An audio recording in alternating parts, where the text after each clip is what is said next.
अपने दोनों दोस्तों के लिए खाने में जहर मिला कर ले आया था। वो अब उन दोनों को मारना चाहता था। तीनों को जंगल के बीचों बीच एक ऐसी नहर मिल गई थी जिसमें ढेर सारा खजाना जमा होता जा रहा था। इसी कारण से तीनों के मन में लालच उठ चुका था। इससे पहले कि श्याम वो जहर वाला खाना खिलाकर उन दोनों को मारता, उससे पहले रामू एक चाकू से श्याम को मार देता है। श्याम को इस तरह से मरता हुआ देख भोलू काफी ज्यादा डर जाता है। चूँकि वो थोड़ा सा भोला तो था, परंतु उसके मन में भी लालच जाग चुका था। रामू, ये तूने क्या किया? तूने श्याम को मार डाला। अब तो हम फंस जाएंगे। किसी ने कहीं हमें देख ना लिया हो।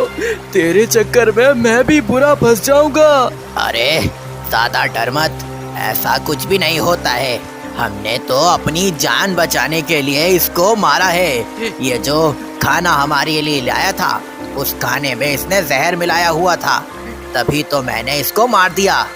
पर हमारी ये बात कोई और कैसे मानेगा कि इसने खाने में जहर मिलाया हुआ था? अगर हम पकड़े गए ना तो हम बचने वाले नहीं हैं। हम बुरे फंस जाएंगे, कोई हमें नहीं छोड़ेगा फिर। अरे ठीक है, ज्यादा डरने की जरूरत नहीं है, किसी को पता नहीं चलेगा। और वैसे भी अभी इसकी लाश को हम इस तरह से नहर में बहाएंगे कि किसी को पता भी नहीं चलेगा कि श्याम यहाँ पर हमारे साथ आया भी था कि नहीं। हाँ, कह तो वैसे ये ठीक ही रहा है। अब जो भी हो, श्याम तो मर गया है। अब ये खजाना सिर्फ हम दोनों के अंदर ही बटेगा। अब तो मैं इतना अमीर हो जाऊंगा कि मेरी पत्नी भी मुझसे खुश रहने लगेगी।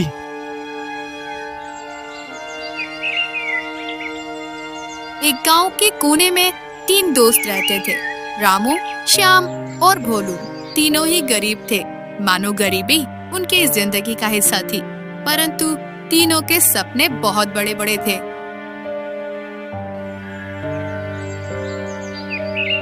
शोभा कहाँ मर गई थी? मालूम है ना कि पति घर पर आ गया है, परंतु ये नहीं कि उसके लिए एक गिलास पानी ले आया जाए या उसे खाने को पूछ लिया जाए। तुम तो बहुत ज्यादा बिगड़ती जा रही हो शोभा। अच्छा, बिगड़ती मैं जा रही हूँ? अरे तुम जो सारा दिन अपने उन दोनों निकम्मे नकारा दोस्तों के साथ बाहर घूमते रहते हो, उसके बजाय अगर कोई काम किया होता ना तो आज घर में अच्छा सा खाना खाने को मिल रहा होता तुम्हें। ना तुम कुछ कमाते हो और आकर मुझे सुना रहे हो। अच्छा ठीक है, मेरे साथ ज्यादा बिगड़ने की जरूरत नहीं है। तुम बहुत ज्यादा ही आगे बढ़ती जा रही हो। रोज मुझे कुछ ना कुछ सुनाती ही रहती हो। मैं अगर अपने दोस्तों में जाता हूँ तो क्या हो गया? क्या अब तुम मुझे मेरे दोस्तों से मिलने से भी रोकोगी? हाँ, रोकूंगी और हमेशा रोकूंगी। तुम्हारे दोस्त ही इतने निकम्मे और नाकारा हैं। उनके साथ तुम बैठते हो तो तुम भी उनकी तरह निकम्मे हो गए हो, किसी काम के नहीं हो तुम।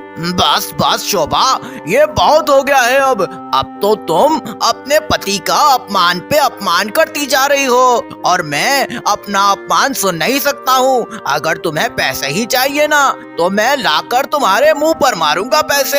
हाँ, ठीक है, जाओ पहले मुझे जाकर अच्छे से कमा कर तो दिखाओ, फिर ही मैं तुमसे अच्छे से बात करना शुरू करूंगी। बस रोज की तरह आज भी यूं कड़वी कसेली बातें सुनकर रामू अपने घर से बाहर चला जाता है।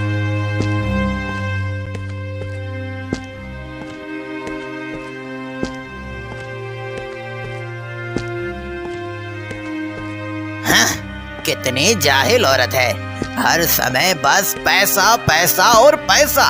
हमेशा मुझे पैसों का ताना देती है। कहीं से मेरे पास ढेर सारे पैसे आ जाए ना तो इसके मुंह पर ले जाकर मारूंगा सारे पैसे। जैसे बातें करती है, लगता है कि ये तो कोई राजा महाराजा के घर से आई है। इतना पैसा करती है। अरे मैं कहाँ से कमाऊँ इतने पैसे? मैं ठहरा गरीब इंसान और मुझे निकम्मा नाकारा कहती है। आज श्याम और भोलू भी दोनों अपनी अपनी पत्नियों से लड़कर गांव के बीचों बीच एक बड़े दरख्त के पास आकर उनकी बुराइयां कर रहे थे। क्या हुआ श्याम, इतना ज्यादा सड़ा हुआ क्यों है? तेरी शक्ल पर तो 12 बजे हुए हैं 12। लगता है कि तू भी आज मेरी तरह अपनी पत्नी से बहुत सारी बातें सुनकर आया है। अरे हाँ हाँ, तू सही कह रहा है। आज मैं भी तेरी तरह अपनी पत्नी से ढेर सारे ताने सुनकर आया हूँ। अरे मुझे कमाने का कह रही होती है, परंतु कहाँ से पैसे कमाऊं? हाँ, कह तो तू ठीक ही रहा है। पत्नियों का काम है ऐसे ही रोज रोज हमें बातें सुनाना, और हमारा काम है यहाँ बाहर आकर उनकी बातों का ढेर सारा मजाक बनाना। हाँ भैया, तुम्हें भी मेरे साथ रह रहकर अकल आ गई है लगता है। परंतु अपना ये रामू कहाँ पर है? अभी तक आया नहीं। लगता है आज इसको उसकी पत्नी ने कुछ कहा नहीं होगा, तभी तो यहाँ नहीं आया अभी तक। बस वो दोनों यही सब बातें कर रहे होते हैं, तभी थोड़ी देर में रामू भी वहाँ पर आ जाता है। रामू, क्या हुआ? आज यहाँ पर आने में तुझे इतनी देर कैसे हो गई भला? लगता है आज पत्नी से कोई झगड़ा नहीं हुआ, और उसने भोजन भी बहुत ही उम्दा बनाकर खिला दिया है तुझे। नहीं नहीं, ऐसा कुछ भी नहीं है। अरे आज तो मैं बड़े अच्छे मूड से घर में था। मैंने कहा मुझे खाना ही दे दो, तो पता है सामने से क्या कहती है? कहती है जाओ पहले जाकर बाहर से कुछ कमा कर ला कर दो। अपने निकम्मे दोस्तों के साथ बैठते हो, उनसे तुमने यही सब कुछ करना सीख लिया है। हाँ, ये तो बहुत गलत बात है रामू। देख भाई, तू कोई काम धंधा नहीं करता है, इसी कारण से अब भाभी की नजर में हम दोनों भी निकम्मे और नाकारा बन गए हैं। वो देख हमें अब क्या क्या कहने लगी हैं। हाँ, श्याम बिल्कुल ठीक कह रहा है। तेरी अपनी काम चोरियों की वजह से अब हम भी बदनाम होते जा रहे हैं। बेचारी भाभी हमारे बारे में कितना गलत सोच रही है, वो हमें अब क्या क्या कहने लगी हैं। वाह भाई वाह, बातें तो तुम दोनों ऐसे कर रहे हो जैसे कि तुम दोनों तो बहुत ज्यादा कोई काम धंधा करते हो। अरे सारा दिन यही मेरे साथ घूमते रहते हो और कह रहे हो कि कोई तुम्हें निकम्मा नकारा ना कहे। अच्छा, ठीक है, तो फिर अब तू ही बता दे कि हम ऐसा क्या करें जिससे कि भाभी जी हमें निकम्मा और नाकारा ना समझे, और तुझे भी हमारी वजह से ताने सुनने ना पड़े और खाना भी अच्छा मिले। हाँ भाई, श्याम बिल्कुल ठीक कह रहा है। जब तू ही काम वाला इंसान है तो फिर तू ही बताना, आखिर हम ऐसा क्या करें जिससे हमारे पास ढेर सारे पैसे आ जाए और हम अपनी अपनी पत्नियों का मुंह बंद करवा सकें। देखो तुम दोनों, अगर हमें ज्यादा पैसे कमाने हैं ना, तो उसके लिए तो हमें कोई ना कोई गलत काम करना ही पड़ेगा, परंतु उसके लिए हमें पहले बहुत सारी साजिशें करनी पड़ेंगी, और उसके लिए अभी हमारे पास इतना समय नहीं है। अभी तो फिलहाल एक काम करते हैं, जंगल चलते हैं और कुछ लकड़ियां काट कर ही बेच देते हैं। कम से कम घर में कुछ दिन की इज्जत और खाना तो मिल जाएगा ना। हाँ, कह तो तू ठीक रहा है। चलो तो फिर हम सब मिलकर जंगल ही चलते हैं और तीनों मिलकर अच्छी खासी लकड़ियां ही काट लेते हैं। कुछ दिनों की इज्जत तो हमें अपने घरों में मिल ही जाएगी इससे। बस यही सोचकर अब वे तीनों दोस्त जंगल की ओर निकल जाते हैं।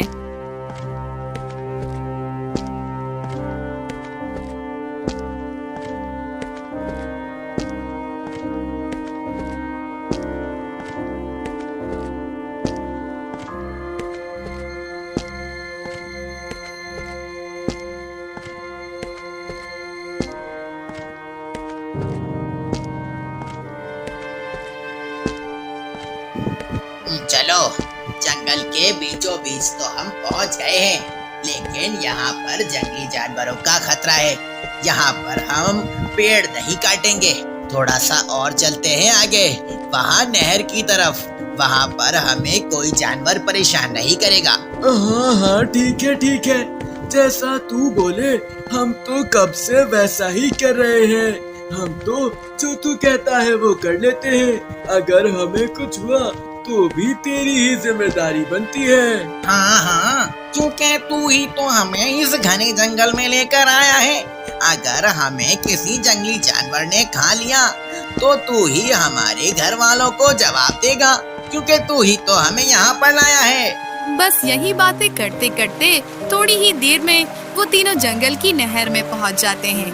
परंतु नहर को देखकर वे तीनों हैरान रह जाते हैं, क्योंकि नहर में ढेर सारे सोने के सिक्के बह रहे थे।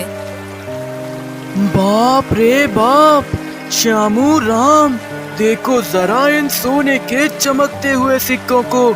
कभी पहले पूरी जिंदगी में ऐसा नजारा देखा है क्या? कैसे पानी में बहते हुए आ रहे हैं ये सिक्के। हाँ, तू बिल्कुल ठीक कह रहा है। ऐसा नजारा तो पहले कभी भी नहीं देखा है। इन सोने के सिक्कों की चमक तो देखो, कितने ज्यादा चमक रहे हैं ये। लगता है हमारा नसीब खुल गया है। हाँ, अब हमें कोई भी कुछ नहीं कह सकेगा। हम अपनी पत्नियों के मुंह पर ये सोने के सिक्के मारेंगे तो वो हमें इतना सा भी बुरा भला नहीं कह सकेंगी कभी। हाँ, सही कह रहे हो तुम दोनों। हम लोग एक काम करते हैं, ये सारे सोने के सिक्के हम तीनों आपस में बांट लेते हैं।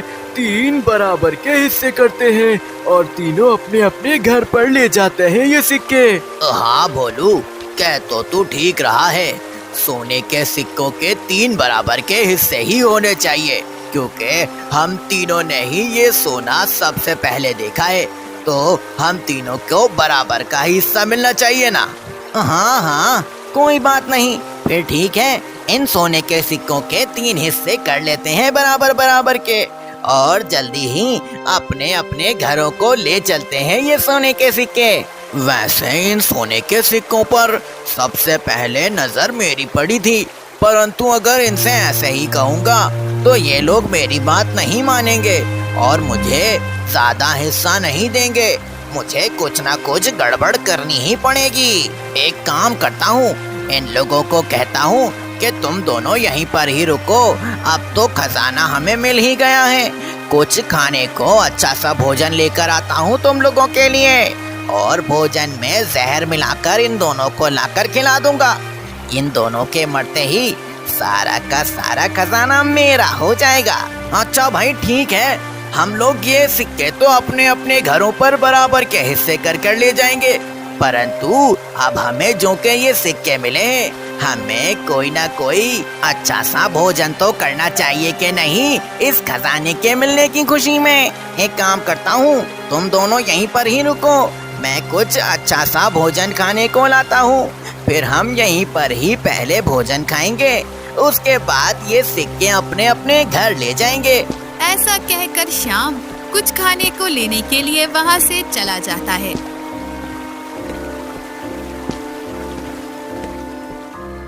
आए बड़े स्वादिष्ट भोजन करने वाले, अभी जब भोजन करेंगे तो इनको लग पता जाएगा कि सारा खजाना मेरा है।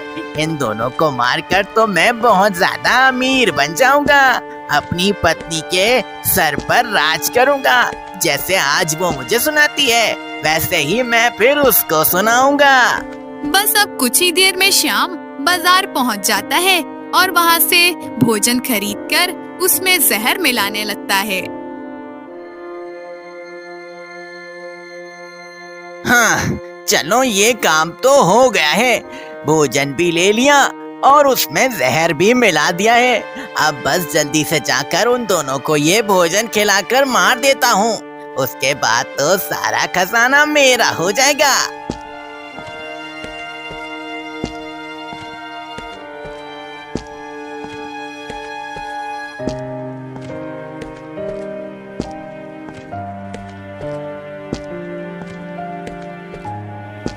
अब कुछ ही देर में श्याम भोजन लेकर वहाँ पर आ जाता है, परंतु उसी समय रामू के मन में लालच आ जाता है।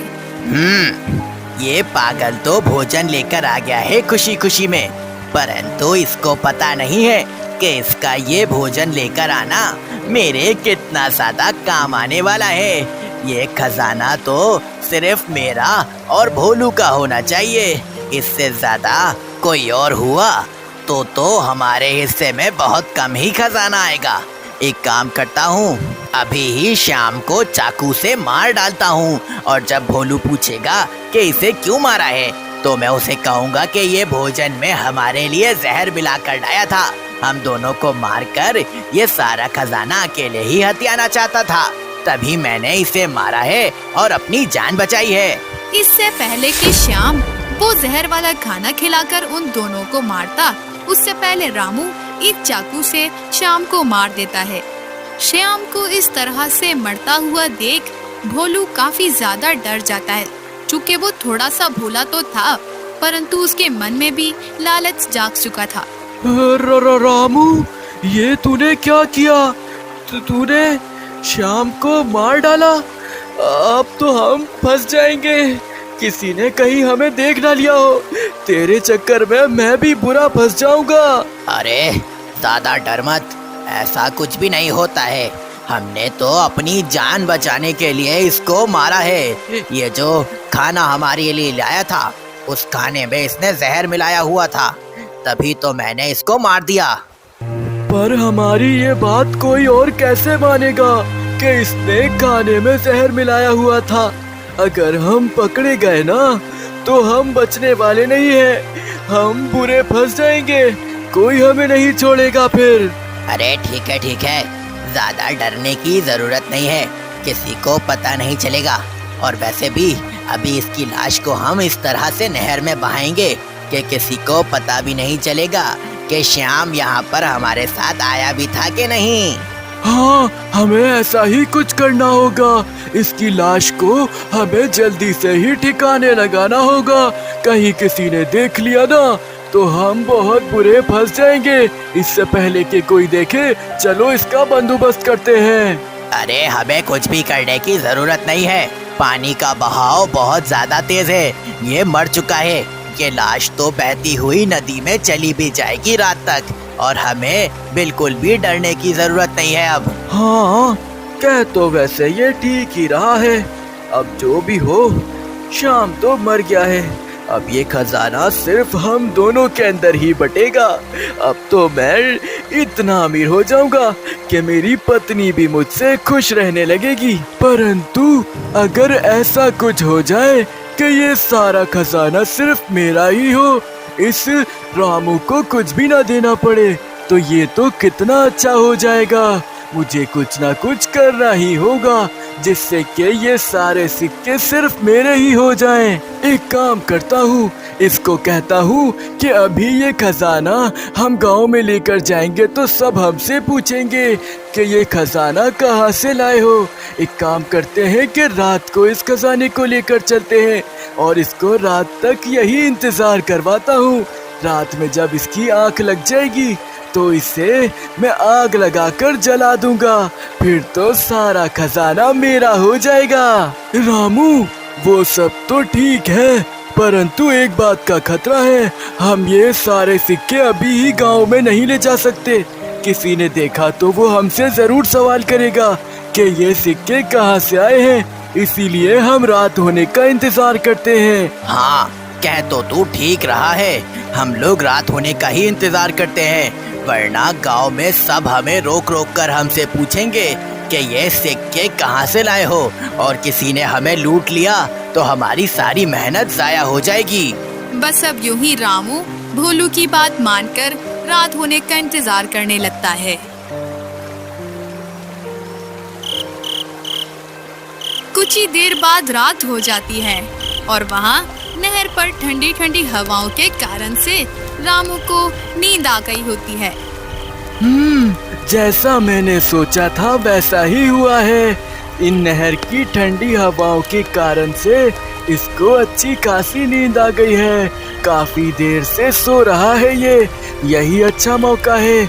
जल्दी से इस मशाल से पूरे इसको आग लगा देता हूँ ताकि ये बच ना पाए, और इसके मरते ही सारे सिक्के लेकर यहाँ से चला जाऊंगा। बस अब यही सोचकर भोलू रामू के पूरे शरीर को उस मशाल की आग से जला देता है। उस आग से जलने में रामू को बस कुछ ही देर लगती है और रामू की मौत हो जाती है। अरे वाह भाई वाह, मर गया साला। अब इस खजाने में कोई भी हकदार नहीं है मेरे साथ। अब तो ये खजाना मैं अकेले ही अपने घर पर लेकर जाऊंगा, कोई भी मुझे रोकने वाला नहीं होगा। बस अब यही सोचकर भोलू जैसे ही खजाने के पास लौटता है तो अचानक से वहाँ पर एक बड़ा सा सांप प्रकट होता है। इतने बड़े और विशाल सांप को देखकर तो भोलू की हवाइयाँ उड़ जाती हैं और वो बहुत ज्यादा डर जाता है। बाप रे बाप, इतना बड़ा सांप! ये जरूर इस खजाने का रक्षक होगा। मुझे लगा ही था कि ये खजाना जादुई है, तभी तो इस नहर से बहता हुआ आ रहा है। हाँ, मैं इस खजाने का रक्षक हूँ और मैं इस खजाने को किसी भी लालची इंसान के हाथों नहीं जाने दूंगा। क्या मतलब? मैंने ऐसी कौन सी लालच कर दी है? और तुम मेरे साथ ऐसा क्या करने वाले हो? तुम बोल कैसे रहे हो? तुम तो मेरी ही भाषा में मुझसे बात कर रहे हो। हाँ, मैंने कहा ना, मैं इस खजाने का रक्षक हूँ और मैं ये खजाना किसी भी गलत हाथ में नहीं जाने दूंगा। तुम्हारे दोस्तों ने लालच की, वो तो खुद ही मर गए हैं, परंतु तुमने लालच की, उसकी सजा अब मैं तुम्हें दूंगा। बस यूं ही उस खजाने का रक्षक सांप भोलू को पूरा खा जाता है और यूं ही भोलू को उसकी गलती की और लालच की सजा मिल जाती है। बस फिर वे सांप वहाँ से दोबारा गायब हो जाता है और वे खजाना पहले की तरह फिर से वहीं पड़ा रह जाता है। उस रात समुद्र पागल सा हो गया था। बिजली चमक रही थी और जोरों की बारिश हो रही थी, जो कि रुकने का नाम नहीं ले रही थी।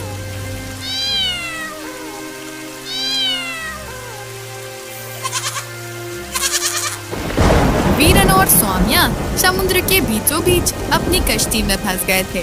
तभी वहाँ पर उन्हें एक आदमी समुद्र में डूबा हुआ दिखता है। उसे देखकर लग रहा था कि वो कोई राजा महाराजा है, क्योंकि उसने अपने सर पर एक सोने का ताज पहना हुआ था और वहीं समुद्र के किनारे एक छोटा बच्चा भी रोए जा रहा था, जैसे कि उसे उसके माता पिता छोड़ गए हों। देखो स्वामिया, वो कोई राजा लग रहा है। वो पानी में वहाँ बहता हुआ जा रहा है। हमें उससे बचाना होगा। देखने में तो लगता है कि वो बहुत ज्यादा जख्मी है। हमें उससे किसी भी तरह से बचाना होगा। हाँ, आप ठीक कहते हो, परंतु वो देखिए, उधर किनारे पर एक छोटा बच्चा भी पड़ा है। वो रो रहा है। कहीं वो बच्चा इस राजा का ही तो नहीं है, जब भी वो शायद रो रहा है। हमें तो चाहिए कि हम दोनों को बचाएं, परंतु वो बच्चा तो किनारे पर है। पहले हमें इसको बचा लेना चाहिए। बस अब वीरन एक बड़ी लकड़ी की सहायता से राजा को समुद्र से बाहर निकालकर अपनी कश्ती में बिठा लेता है। परंतु थोड़ी ही देर बाद जब राजा को होश आता है तो राजा उन दोनों को देखकर हैरान रह जाते हैं। अरे, ये सब क्या हो रहा है? हम कहाँ पर हैं? कहाँ पर हैं हम? बताओ हमें, कौन हो तुम लोग? कहाँ पर हैं हम? महाराज, आप यहाँ समुद्र में बहते हुए जा रहे थे और आप बेहोश थे। इतने जख्मी हैं, आपका हर जगह से खून निकल रहा है। हमने आपकी जान बचाई है महाराज। अच्छा, तुम्हारा बहुत बहुत धन्यवाद, परंतु तुमने हमारी जान बचाकर अपने आप को मुसीबत में डाल दिया है। हमारी जान बचाना तुम्हें नहीं चाहिए था। अब तुम एक बड़ी संकट में आ गए हो। मैं एक बड़े श्राप में हूँ। ये क्या क्या कह रहे हैं आप? अब हमारा क्या होगा? हम मरना नहीं चाहते हैं। हमने आपको बचाकर गलती कर दी है।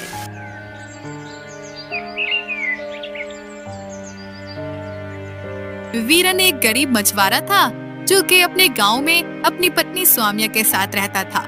आजकल सभी गांववासी काफी ज्यादा परेशान चल रहे थे अपने काम को लेकर, परंतु वीरन एक मछुआरा था, तो उसका काम अभी बहुत अच्छे से चल रहा था। तभी सब उसके काम पर नजर लगा रहे थे। अरे वाह भाई वाह वीरन, तेरे तो मजे लगे हुए हैं। हम किसान हैं, हमारे तो खेतों में पानी नहीं आ रहा और तू खूब मजे कर रहा है। तू तो समुंदर जाता है और वहाँ से मछलियाँ पकड़कर अपना कारोबार कर लेता है। हाँ भैया, वैसे ये भाई ठीक कह रहे हैं। देखो तुम्हारे धंधे में तो बहुत अच्छा है। समुद्र में जाओ, मछलियाँ पकड़ो और उनको बेचकर ढेर सारे पैसे कमा लो। पर आजकल समुद्र इतना पीछे चला गया है, बारिशें तो वैसे ही नहीं होती हैं और खेतों में पानी कहाँ से आएगा जब समुद्र इतना पीछे चला जाएगा। तो हाँ भाई, जब तक समुद्र का पानी पीछे तक रहेगा तब तक कुछ भी नहीं हो सकता है। हमारे गांव में बारिश तो होती ही नहीं है, समुद्र का पानी ही होता था जो कि हमारे खेतों तक आ जाता था नालियां बनाकर। परंतु अब तो समुद्र का पानी भी इतना पीछे चला गया है। काश हम भी वीरन की तरह मछुआरे होते। अरे अरे बस करो, अगर समुद्र का पानी पीछे चला गया है तो उसमें मेरी क्या गलती है? मैंने तो समुद्र का पानी पीछे नहीं किया है ना। जो तुम लोग मेरे काम पर नजर लगा रहे हो, अच्छा खासा मेरा काम चल रहा है, कहीं मेरा काम भी बंद ना हो जाए। ऐसे ही वीरन सभी गांव वासियों से नाराज होकर अपने घर अपनी पत्नी के पास चला जाता है। पता है स्वामिया, आज गांव में क्या हुआ? सभी गांववासी मेरे काम पर नजर लगा रहे थे। ज्यादातर गांववासी तो किसान है ना, उनका काम आजकल चल नहीं रहा क्योंकि समुद्र का पानी काफी पीछे चला गया है। तो वो सब मुझे कोस रहे हैं, कह रहे हैं वीरन तू तो सही कमा रहा होगा। सब मिलकर हमारे काम पर नजर लगा रहे हैं। तुम एक काम करो, जल्दी से अपना जाल लेकर आओ और हम मछलियाँ पकड़ने चलते हैं। जी, हमारे गाँव वासी तो हैं ही ऐसे, मैं सबको जानती हूँ। सब हमेशा अपनी चीजों के बजाय दूसरों की चीजों पर नजर रखते हैं। छोड़ें, मुझे नहीं लगता कि हमें इन लोगों की बातों पर ज्यादा ध्यान देना चाहिए। मैं एक काम करती हूँ, जल्दी से जाल लेकर आती हूँ, फिर चलते हैं हम मछलियाँ पकड़ने।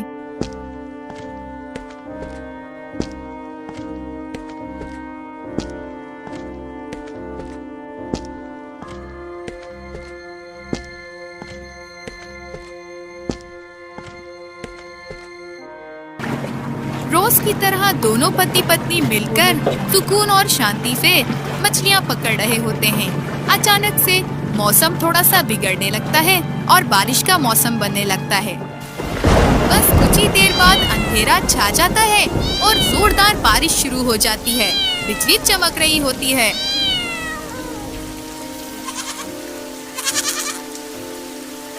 उस रात समुद्र पागल सा हो गया था। बिजली चमक रही थी और जोरों की बारिश हो रही थी जो कि रुकने का नाम नहीं ले रही थी। वीरन और स्वामिया समुद्र के बीचों बीच अपनी कश्ती में फंस गए थे। तभी वहाँ पर उन्हें एक आदमी समुद्र में डूबा हुआ दिखता है। उसे देखकर लग रहा था कि वो कोई राजा महाराजा है, क्योंकि उसने अपने सर पर एक सोने का ताज पहना हुआ था।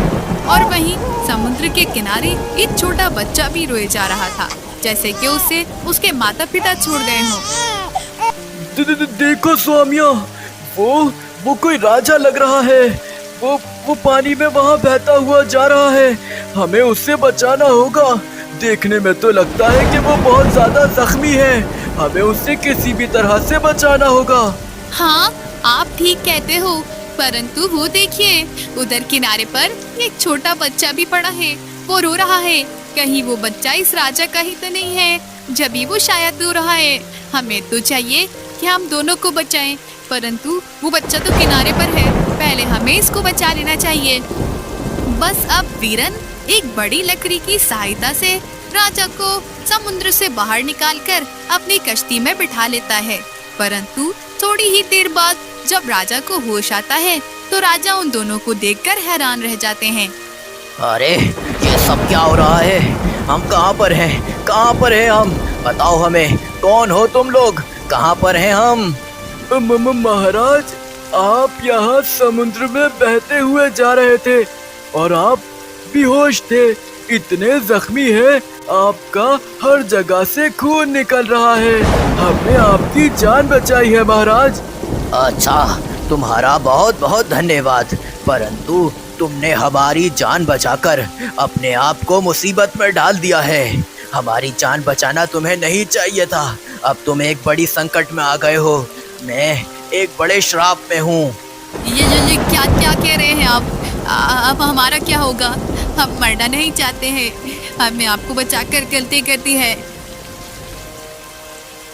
हमें शिकार का बहुत शौक है और हम शिकार पर जंगल में निकले थे, परंतु हम शिकार तो किसी और का करना चाहते थे। गलती से हमसे शिकार एक नागन के बच्चे का हो गया है। उस नागन ने हमें श्राप दे दिया। वो नागन एक जादुई और विशाल नागन थी। उस नागन ने मुझे श्राप दिया है कि अब मैं ऐसे ही जख्मी रहूंगा और हमेशा इस समुद्र में पड़ा रहूंगा। कभी भी इस समुद्र से बाहर नहीं जा सकूंगा और जो भी मुझे बचाएगा वो भी मर जाएगा। राजा के ऐसा कहते ही वहाँ पर एक विशाल नागन प्रकट होती है, जो कि गुस्से में वीरन और स्वामिया को देखने लगती है। तुम लोगों ने इस राजा को बचाकर बहुत गलती की है। अब तुम लोग भी इसके साथ साथ मेरे श्राप में आ जाओगे। अब तुम लोगों को भी इसके साथ मरना पड़ेगा। नहीं नहीं, हमें नहीं मरना है। हमने कुछ भी गलत नहीं किया है। हमने तो इंसानियत के नाते राजा को बचा लिया है। राजा पानी में बहता हुआ जा रहा था, हम उसे नहीं बचाते तो वो मर जाता। हम अच्छे लोग हैं। ठीक है, तुम लोग अच्छे लोग लगते हो और तुमने इंसानियत के नाते इस राजा को बचाया है। ठीक है, मैं चाहती हूँ कि तुम पर मेरा श्राप ना चले, परंतु मेरे चाहने ना चाहने से कुछ नहीं हो सकता। समुद्र के किनारे वो जो बच्चा रो रहा है, उसके आंसू पवित्र जल हैं।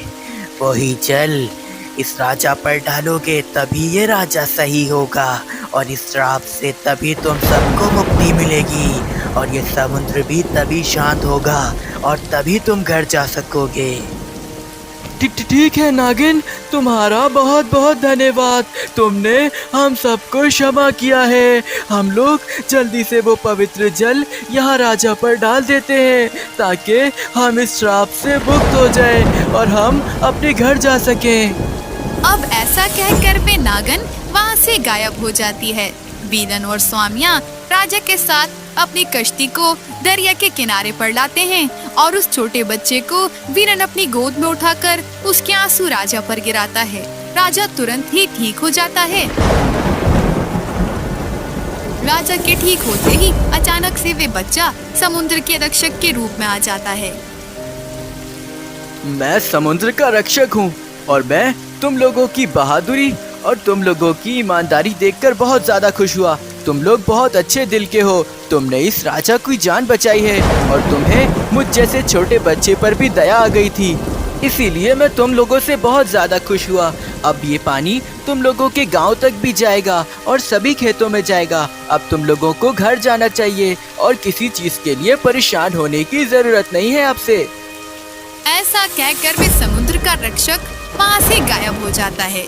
अगले दिन का सूरज निकलता है और अब सब कुछ ठीक हो जाता है। गांववासी भी पानी आने से बहुत ज्यादा खुश होते हैं और वीरन और स्वामिया पहले की तरह दोबारा मछलियाँ पकड़ने जाने लगते हैं।